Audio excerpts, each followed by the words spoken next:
আর কয়েক ঘন্টা পরেই স্বাধীনতা দিবস। ৭৮তম স্বাধীনতা দিবসে দেশ জুড়ে রব সাজ। ভালো জামা কাপড় পরে অনেকেই ঘুরতে বেরোবে, সোশ্যাল মিডিয়াতে ছবি পোস্ট করবে, দেশাত্মবোধ নিয়ে নানা কথা হবে। আমাদের দেশে আমরা কতটা স্বাধীন সেই নিয়েও চর্চা হবে, কিন্তু একজনের পরিবার আর মা ডাকটা শুনতে পাবে না। বাবা বলে কেউ ডেকে বায়না ধরবে না, কারণ সেই বাড়িতে আর লক্ষ্মী মেয়েটি ফিরে আসবে না। এই মুহূর্তে অন্য কোনো বিষয়ে মাথায় আসছে না আমার। অনেকেই বলতে পারো যে ভিউজ পাওয়ার জন্যই এইসব ভিডিও করছি, কিন্তু আমার মনে হয় এই মুহূর্তে যদি চুপ থেকেই যাই শুধুমাত্র নিজের পিঠ বাঁচানোর কথা ভেবে, তাহলে আর প্রতিবাদটা কবে করব? এই ধরনের ঘটনাগুলো যখনই হয় তখন আমার একটাই চিন্তা হয়, আমারও তো বোন আছে, তারা ভিন্ন শহরে রয়েছে, তারা সুরক্ষিত আছে তো? আমি প্রথম ভিডিওতে বলেছিলাম যে এই ধরনের ঘটনাগুলো যদি পুরোপুরি বন্ধ করতেই হয়, তাহলে আমাদেরকে এই মিটিং মিছিল করলেই শুধু হবে না, একদম গোড়ায় গিয়ে বিষয়টা নিয়ে ভাবতে হবে। কারণ একজন ধর্ষক একদিনেই তৈরি হয় না। সে হয়তো শারীরিকভাবে একজনকে একদিন আক্রমণ করে, কিন্তু তার এই মনোভাব, মানসিক চিন্তাধারা একটু একটু করে জন্মায়, প্রশ্রয় পেতে পেতে সেটা বাড়তে থাকে এবং একদিন গিয়ে সে এই ধরনের কাজগুলো করে। যখন আমরা আরজি করের ঘটনাটার কথা বলছি, তখনই আমাদের পাশের রাজ্যে উড়িষ্যাতেও এই একই ঘটনা ঘটেছে। ওখানেও এক হাসপাতালে এক সিনিয়র ডাক্তার 2 মহিলা ডাক্তারকে, তাই এই বিষয়টা শুধু কলকাতা, দিল্লি, ব্যাঙ্গালোর, উড়িষ্যা এইসব বলে পাশে ট্যাগ ঝুলিয়ে দিলেই হবে না, কিন্তু এটা একটা অসুখ, যার ওষুধ একদিনেই তৈরি হবে না বা কাজও করবে না। দ্বিতীয় ভিডিওতে আমি আলোচনা করেছিলাম আরজি করের এই গোটা ঘটনাটা নিয়ে, যেখানে কিভাবে সিনেমা স্ক্রিপ্টের মতন পুরো বিষয়টা সবার সামনে প্রদর্শন করার চেষ্টা করা হচ্ছে, আর আসল ঘটনাটা থেকে আমাদেরকে সরিয়ে নিয়ে যাওয়া হচ্ছে। ও তার সাথে সাথে আরও একটা কথা জানিয়ে রাখি, একটা গল্প বলতে পারো। এক বিশেষ মিডিয়া সংস্থার রিপোর্ট অনুসারে জানা যাচ্ছে, এক ব্যক্তি আগে যেই পাড়ায় থাকতেন তখন একটি নার্সিংহোমে জড়িত ছিলেন আর নিজের বাড়িতেই ক্লিনিক চালাতেন। সেই পাড়ায় বেশ কিছু লোক জানাচ্ছে যে তার ব্যবহার কোনোদিনই ভালো ছিল না।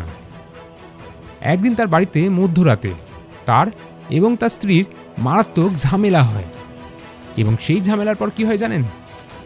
তিনি তার নিজের বউকেই পেটে এমন লাথি মারেন যে সেই মহিলার পেটে স্টিচ পর্যন্ত ছিঁড়ে গিয়েছিল।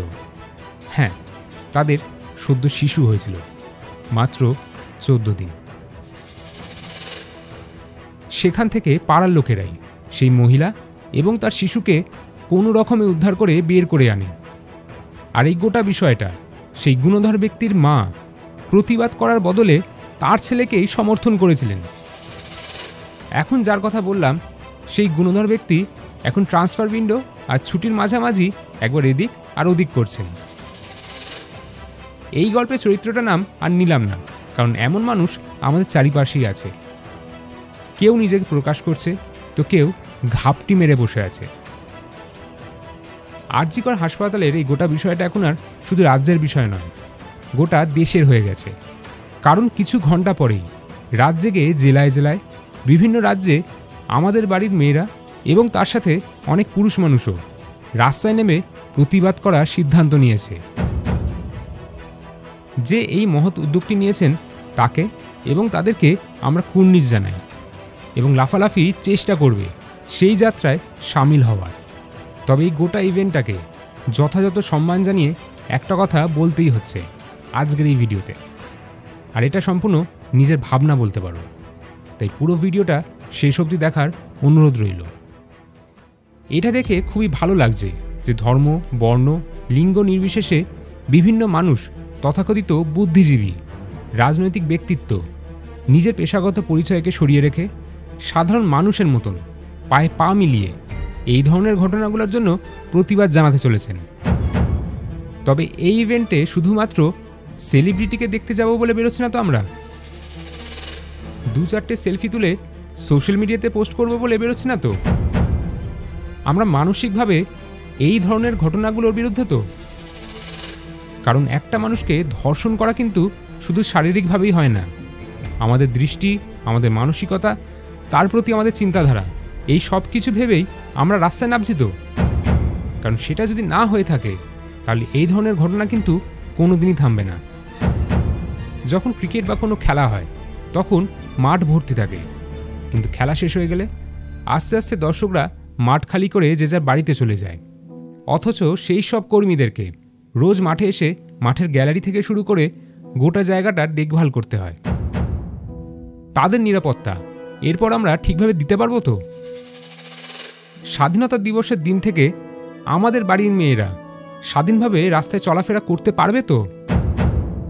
ঘড়ি দেখে বাড়ি ফিরে যেতে হবে না তো?